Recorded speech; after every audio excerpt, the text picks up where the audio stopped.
Hello everyone, guitarist Hristo Vitchev here, and welcome to episode 2 of Harmonic Geometry, which is my new video series in which I would love to share with you some of the concepts, ideas and practice tips that I have discovered over the years and like to implement in my own practice routine. In this episode I would like to talk about intervals and intervallic practice, both melodically and harmonically, and how that can help us facilitate the expansion of our melodic vocabulary as well as harmonic ideas on the fretboard. So let me start by picking a mode. Today I'm going to do in all the exercises in G major, G Ionian.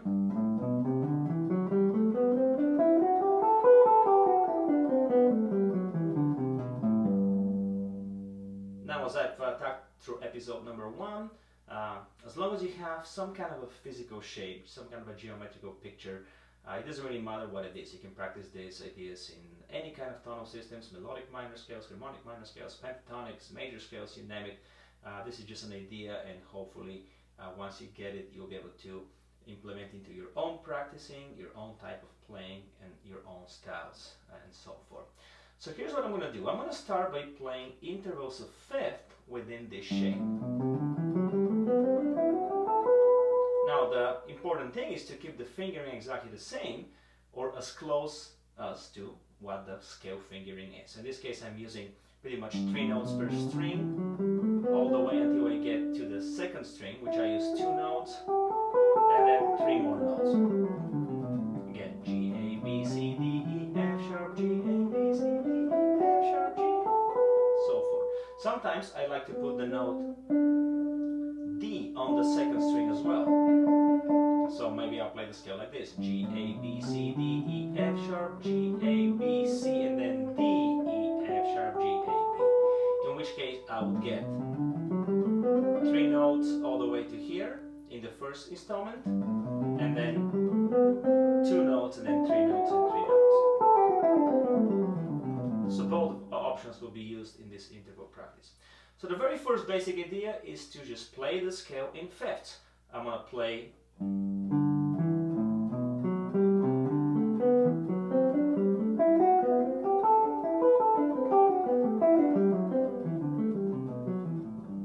if you notice, I'm playing 1/5 forward, 1/5 backwards. I just like doing that. It gives me a slightly better melodic vocabulary, but you can play the scale simply at ascending fifths.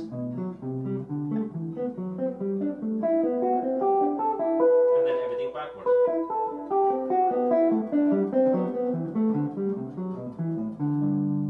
The way I like doing it is 1/5 forward, 1/5 backwards. 1/5 forward, 1/5 backwards. 1/5 forward, 1 backward. And so the idea is this. There's only 2 different versions if you do it this way. I can start with the 5th forward and then follow with the 5th backward and continue that pattern.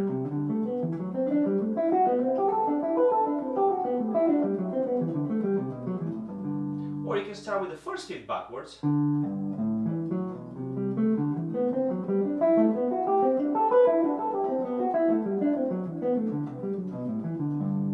and use that model so that you get all the possible options.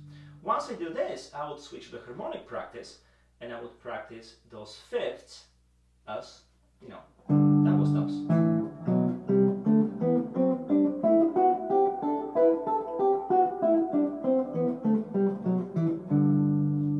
The basic idea here is you try to have the smoothest possible melodic motion. So I want to hear all the sustain of all the fifths.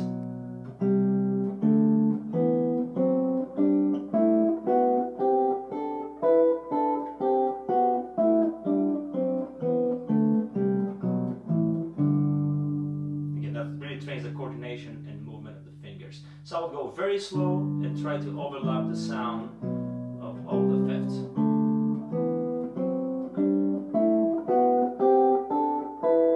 And so forth. Now once I finish this, we can expand the intervals. I'm going to go to intervals of the sixth. Exactly the same scale pattern. And I'm going to now voice the scale in sixths. I'm going to, again, you're more than welcome to practice this ascending, descending, or any other combination. I like to play them a 6 or 1 interval ascending, 1 descending.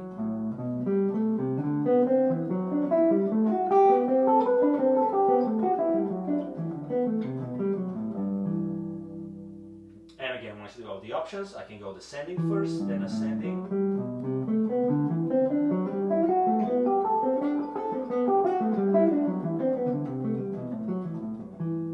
Then I'm going to do all the intervals harmonically, so all sixes harmonic.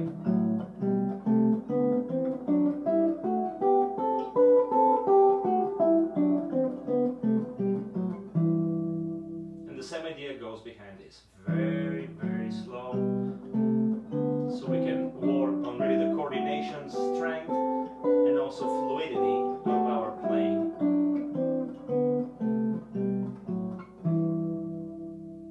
Then we're going to jump to sevenths. So now I'm going to play the scale in sevenths. Again, the important thing here to remind us is that we're using exactly the same fingering and exactly the same position that we started with the scale. So whatever way you play your scales when you train, again, we're going to apply this to every single mode and every single scale out there, but it's important to geometrically your hand to be doing exactly the same thing when it plays harmonically as when it plays melodically, so that your brain goes through the same process, the same thought process.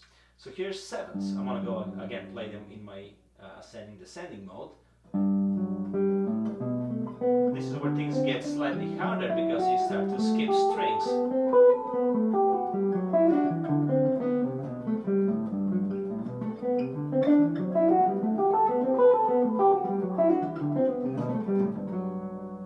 And again, I can go descending first, then ascending, which produces a slightly different coordination of the fingers. And then finally, I'm going to play them harmonically. Very smoothly, and try to go as slow as possible. Now we start to open some stretches, which start to train your hand to produce some of those outer shells for some of the close interval voicings and more stretched chordal positions. Then we're going to go 2 octaves. Again, so now the octaves are going to be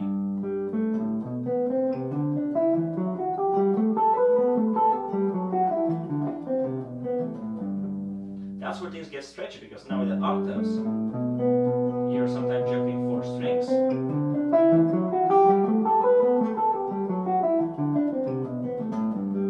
And then octaves harmonically.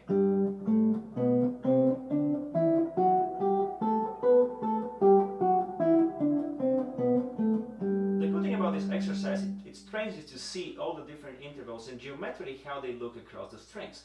Because if we play octaves only on one string, moving horizontally, the shape of the interval hardly ever changes. It only adjusts, of course, diatonically.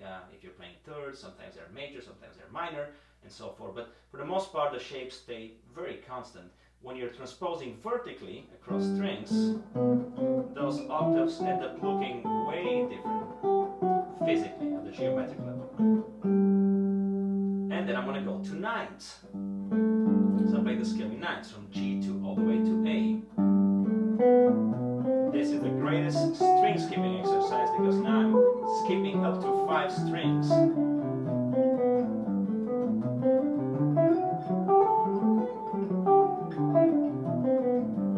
And I'm playing everything on the right hand with alternate picking, which also trains my alternate picking as I'm practicing some of the harmonic concepts on the fretboard. And then again, just to save time in this video, I'm not going to go through all the options, but you can start descending, then ascending, and all the possible permutations. And then I'm going to go to a harmonic type of playing. So here's all the ninths of the scale harmonically. Yeah.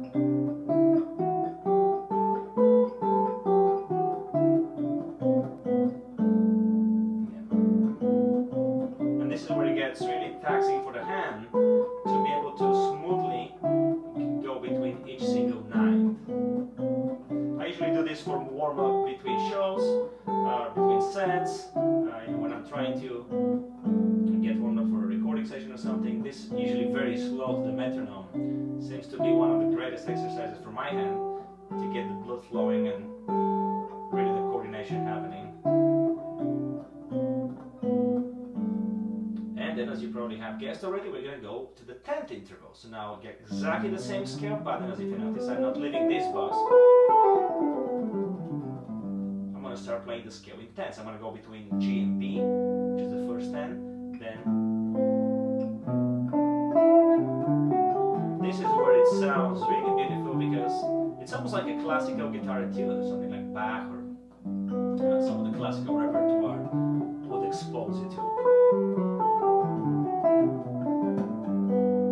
And then same thing here, harmonic playing of the tens.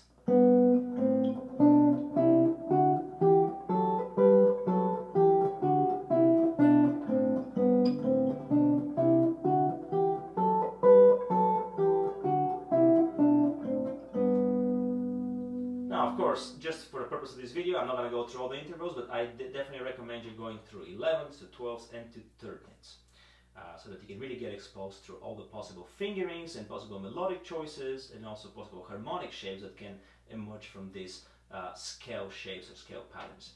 Of course, the one thing I recommend is to go through every single mode. So if I was to practice this, and I then would move, after I finish all 13 intervals in this position, I'm going to move to A Dorian,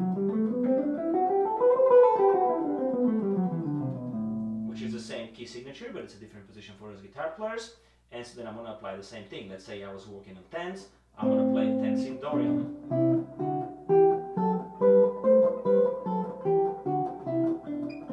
Or whatever, if I was working on fifths.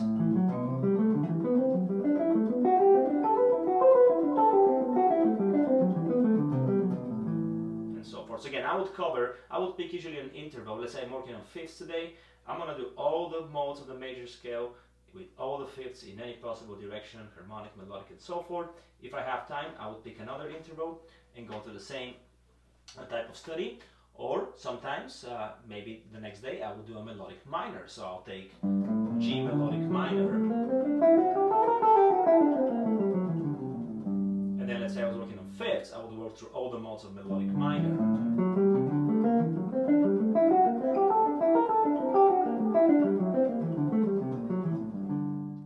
So here's another great exercise I like to practice that involves intervals. This consists of taking two different intervals and combining them together. For the purpose of this exercise, I'm going to show you how I do it between 10s and 11s, but you can apply between every two sets of intervals. So I'm going to take a 10 starting from the first note of the scale, that's G to B, and then I'm going to move the highest note one note higher in the scale from B to C, and now it becomes an 11th interval. Then when I move the bass one step higher in the scale, now A to C becomes a 10th. And now I'm going to move the highest note from C to D, which now becomes A to D an 11th. Then I'm going to move the bass one step higher. And now B to D becomes a 10th. Then I'm going to move the melodic note one step higher. Now B to E becomes an 11th. Then I'm going to move the bass from B to C. C to E becomes a 10th. Then I'm going to move the highest note one step higher to F sharp. C to F sharp is an 11th. Now I'm going to move the bass one note higher. D to F sharp is a 3rd.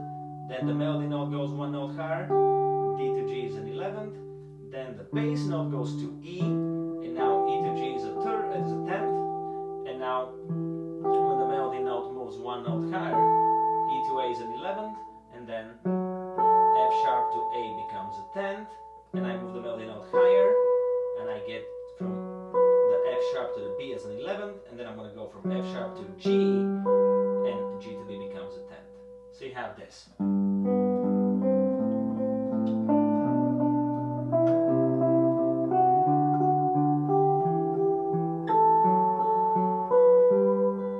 the entire idea is to use the same fingerings as I would use to play the scale and try to retain the smoothest option. And you get into these very cool stretches for your fingers as well as melodic ideas.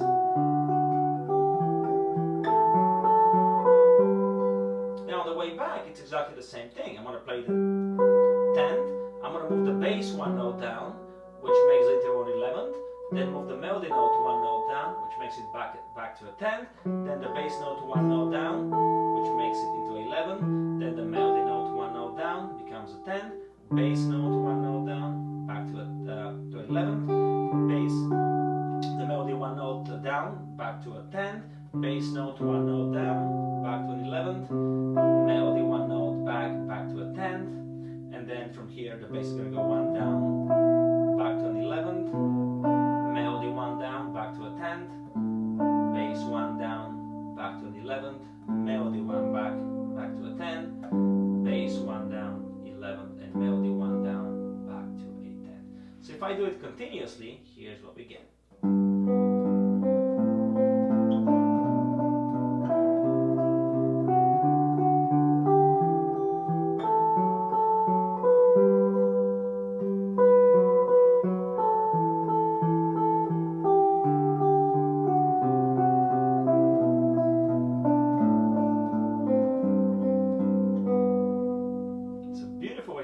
I think that's the most pleasant ways for me to practice, because all the modes and scales and very simple, exercise concepts sound very musical in this fashion.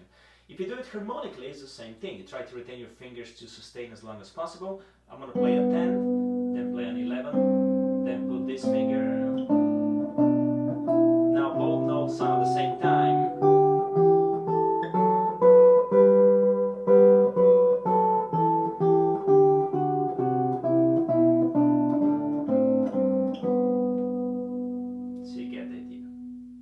Again, this can be practiced between any two sets of intervals. It can be fifths and sixths, for example.